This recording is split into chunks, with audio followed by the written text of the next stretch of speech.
gənclik dövründə baş verən xüsusiyyətlərin ən mühümlərindən biri nədir? Onların duyğularında və həmçinin onların cisimlərində şiddətli şəkildə aşırı enerjinin olması. Yəni enerjili bir vaxtlarıdır onların. Yəni yeniyetmə bir gənc bu mərhələdə olduqca emosional və fiziki tərəfdən çox enerjili bir kimsədir. Əgər valideyn onun enerjisini ona fayda verən şeydə tükətdirməsə, doğru düzgün yerə yönəltməsə, sonluğu çox pis olacaq.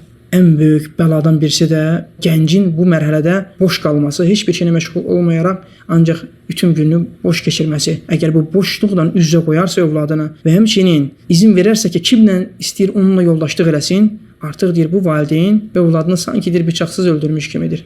Bu gənclərlə, yeniyetmələrlə müamilə üslubumuz necə olmalıdır? Deyir ki, valideyn bu mərhələdə övladına qayğı göstərməli, ehtimam göstərməli və bu ehtimamda, bu qayğıda da həddi aşmamalıdır. İfrata yol verməməlidir. Əksinə valideyn ona övlada qarşı yaxın olmalı və həmçinin onunla hər hansısa bir yerə səfər etdiyi zaman, hər hansısa bir yerdən qayıtdığı zaman onunla yoldaşlıq etməsi, birlikdə gedib gəlməsi və çalışmalıdır ki, övladına qarşı daim nəsihətçi bir dost kimi dostluq etsin. Hansı ki o dost ki, yəni hər hansısa bir sıxıntısı olduğu zaman sənə öz sıxıntılarını deyir. Öz problemlərini sənə söylüyor ki, hətta bir çıxış yolu tapsın. Valideyn də deyir, belə olmağa çalışmalıdır övladı ilə.